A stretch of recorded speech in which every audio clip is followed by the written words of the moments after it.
Are we really doing all the things we need to do to stay fit and healthy for life? That's the one that we're going to talk about today. Let's see. 5, 4, 3, 2, 1. Are we really doing all the things that we need to do? I need to edit that out. Are we really doing all the things we need to do to stay fit and healthy for life? That's what we're going to be talking about today. For those of you who are watching, my name is Toby. I am 41 years old and I train to live an active, self-sufficient and adventurous life. I do so by minding my sleep. I try to get between 7 and 9 hours in a night. I do so by minding what I eat. I try to eat within my energy balance, which is around 2200 calories. And I try to eat lots of greens and vegetables. In light of that, I also try to eat sufficient protein to support my general strength and muscle building goals.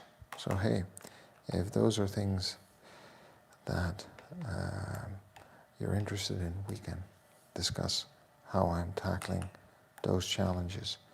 Beyond that, I show up for workouts, I show up for strength training, I show up for conditioning training, I show up for strength conditioning training, I show up for mobility training, I show up for steady state, I show up for more intense endurance and HIIT trainings to stay fit and healthy. I also try to spend time with people I love and care about, do things that I enjoy, and generally try to live a stress-free life. So, if you're interested in what I have to say in my podcast, in the conversations we can have about health and fitness, go ahead and hit subscribe, hit like. Especially hitting like helps the stream and the podcast grow, and hitting subscribe and sharing the channel with someone for whom you think this will be interesting and useful is going to help me reach them and maybe help them discover my channel. So I'd appreciate that. We're going to talk about today's training. We're going to talk about health in general. That's today's topic.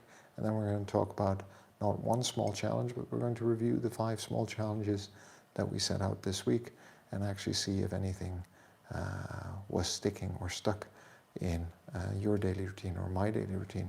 And you can let me know in chat if you want to. Let me know if you've tried any of the things I've suggested and how they actually worked out for you. I'd be curious to hear and know. And as you can see or have been able to see in every podcast, is that the glass of water first thing in the morning actually is sticking and has become a habit that I've incorporated into my daily routine.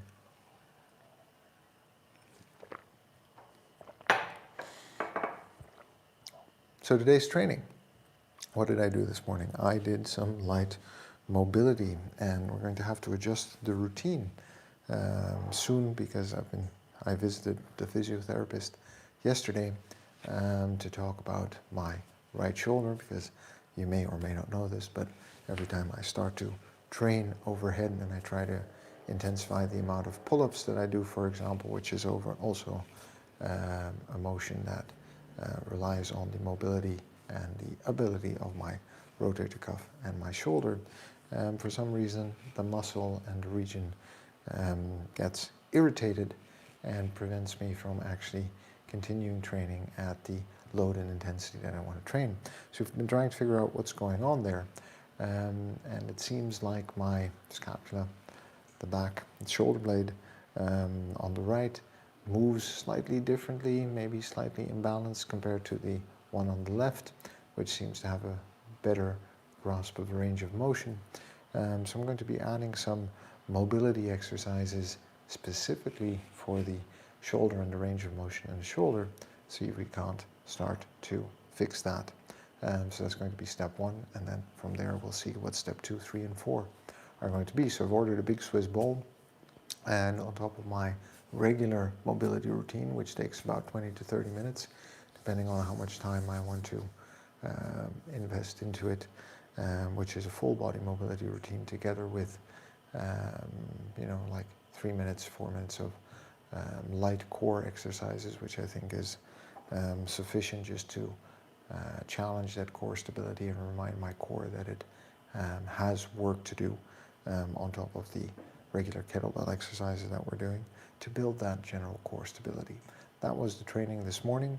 Tomorrow it's going to be a run. So tomorrow I'm actually not training before the podcast. Tomorrow I'm doing the podcast first, and then I'm going to go out for a run.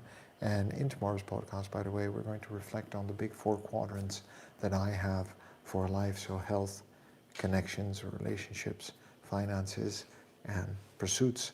And we're going to break those down, and we're actually going to spend a little bit of time just going through all of those quadrants to see where we stand and land in them, and which one maybe you want to give a bit more attention in the next week or in the next month. So worth dropping by for tomorrow maybe.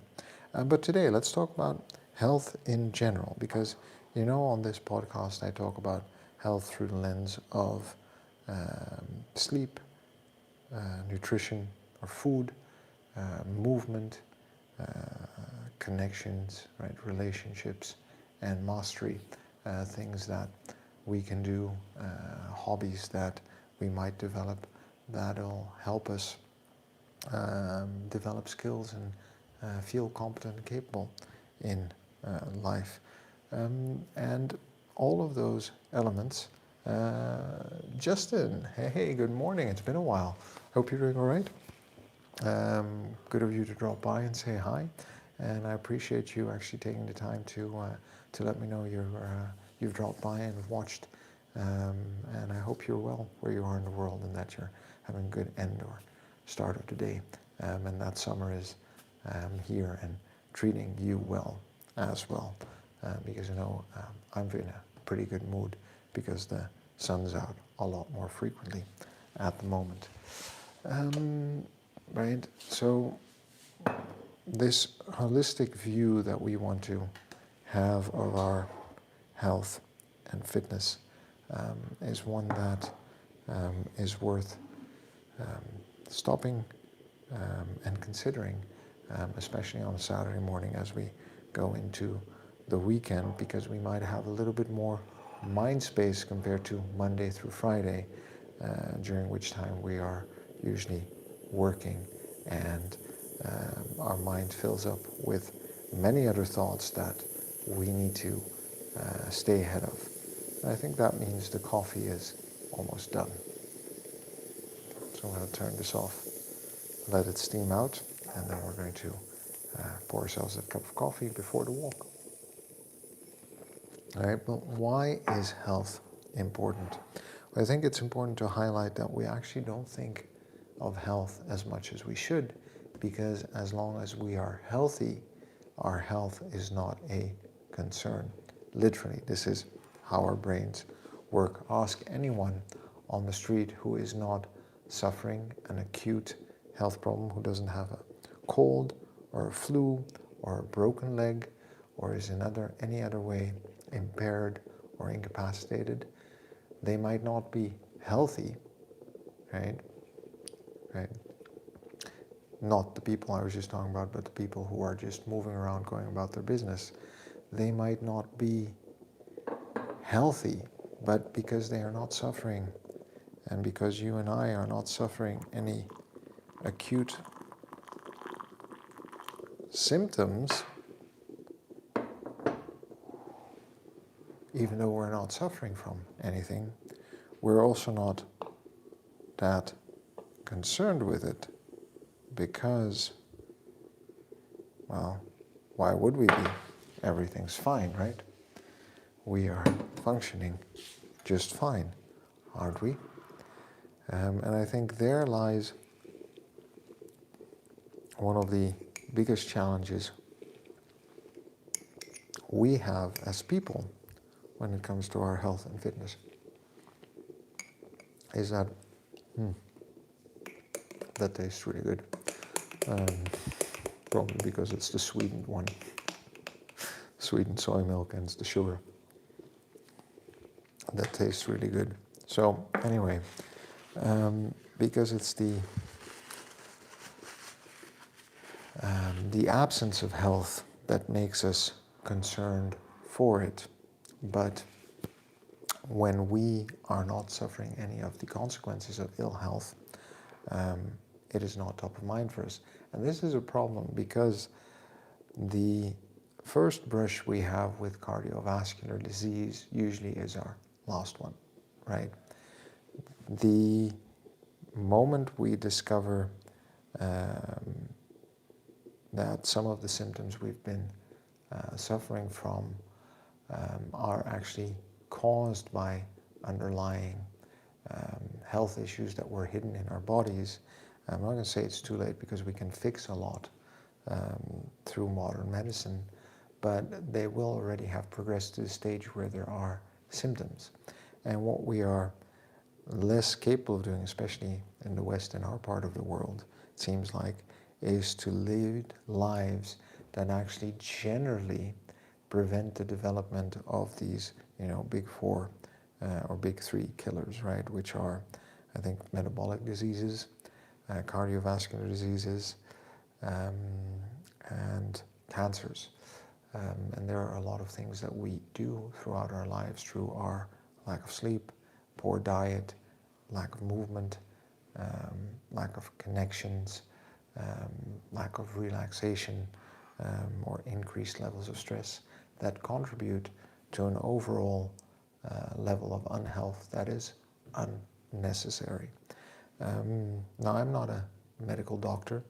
I'm not a specialist. I'm just a guy on the internet with an opinion. But I have eyes, I have ears, I listen, I read, I observe the world around me, and I don't think we are generally moving in the right direction when it comes to our health and fitness. I don't think we're taking it serious enough. And I think people are convinced maybe that they probably are because they are maybe going to the gym once a week, or maybe twice a week, or because they are minding what they eat while they're sitting on the couch watching their favorite TV show, but they're not moving sufficiently. Or, they are sleeping well during the holidays, but then when they get back, they fall into a poor sleeping pattern, and they actually do a lot of late nights and partying, and in that rhythm set themselves up for other poor health outcomes. Now, there's nothing wrong with staying out late and partying. I think it's completely valid, and I would love to do more of it myself. But the general principles of health and fitness are don't change regardless of how well we think we are doing, right? We need to consider how well we sleep. We need to consider how well we eat. We need to consider how well we move. We need to consider how well we manage and maintain our connections and relationships. We need to consider whether we have things. Hang on a second.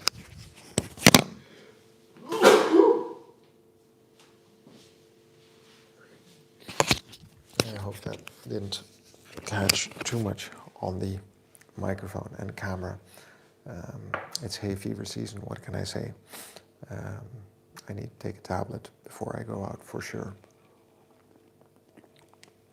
So we need to be mindful of all of these factors and how they work together. So for example, we work out more, but we don't sleep better. Well, we're not recovering sufficiently for the increased load on our bodies. So what happens, we get tired, we get injured, the working out doesn't work. We start to believe that, working out isn't going to make us healthier. Just to give you an example, right? So we really want to look at how sleep, nutrition, and exercise, if we're focused on ourselves and on our physical health, actually work together to keep us healthy, right? And like I just said, it's a combination of working out and sleeping, where we activate and then recover to grow stronger. It's the interplay between working out and nutrition, where we activate and expend energy and then replenish that energy, but also try to eat the kind of things that are going to help us build musculature and fuel the types of performance that we want to have. But there's also an interplay between sleep and nutrition. For example, how much time is there between the last meal of the day and when we go to sleep, and what kind of effect does that have on the quality of our sleep? Or what kind of effect does coffee and caffeine have on the quality of our sleep? Definitely, depending on what time we have that last cup or that first cup of coffee even, because it is now almost 6 a.m. I've been up for an hour and 15 minutes, and I always try to have that first cup of coffee more than an hour after I wake up. I also try to have my last cup of coffee at least 6 hours before bedtime, so the latest I will have coffee is 3 p.m. Usually, because I try to be in bed every day regularly at 9 p.m. because I wake up slightly before 5. That gives me a 7 to 8 hour sleeping window. Ideally, I'd be in bed a bit earlier, but hey, life, right? Okay, so there's an interplay between those three factors always. And I think it's important for us to just keep in mind and remember that there's benefit to picking one and trying to get better at it. But the real benefit and power lies in our ability to pick all three and to understand how they work together, and how we can actually work together on those three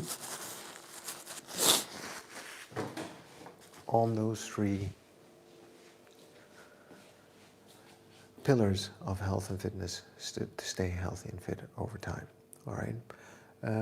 So I think it's important to just keep that in mind. We don't have a lot of time this morning to go into a lot of depth about that, because I try to keep these podcasts short.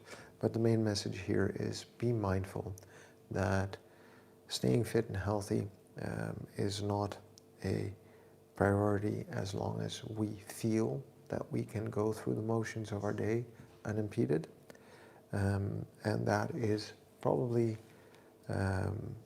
to our own peril, because if we would be a bit more mindful about the interplay of sleep, food, and exercise on our general health, we would maybe give it the attention it deserves in the span of the 24 hours that we call a day. We had 5 small challenges this week. We had a glass of water, we had adding the snack of tomatoes or cucumbers to our day before a meal, before lunch or dinner. We had taking the stairs. We talked about connecting with a friend once a week, so picking a time during the week where we would pick up the phone and start calling people to have a chat with them and to see how they're doing. And we talked about setting a steady wake-up time to try to drive the pattern of sleep into a more healthy, fruitful pattern for general health and fitness. And I'm curious if any of those mini challenges actually stuck. The reason I would start with those small things and just pick one and try to incorporate it throughout the week for about 3 to 4 weeks, and I'll be giving more tips in the weeks to come, is because a small change can become a cornerstone habit, and that cornerstone habit actually becomes the foundation for a lot of other different healthy habits. So working with those habits is important. Friends, thanks for dropping by, saying hi. Remember to like and subscribe. I can hear someone's coming down the stairs, so I'm going to have to end the stream. And remember, subscribe.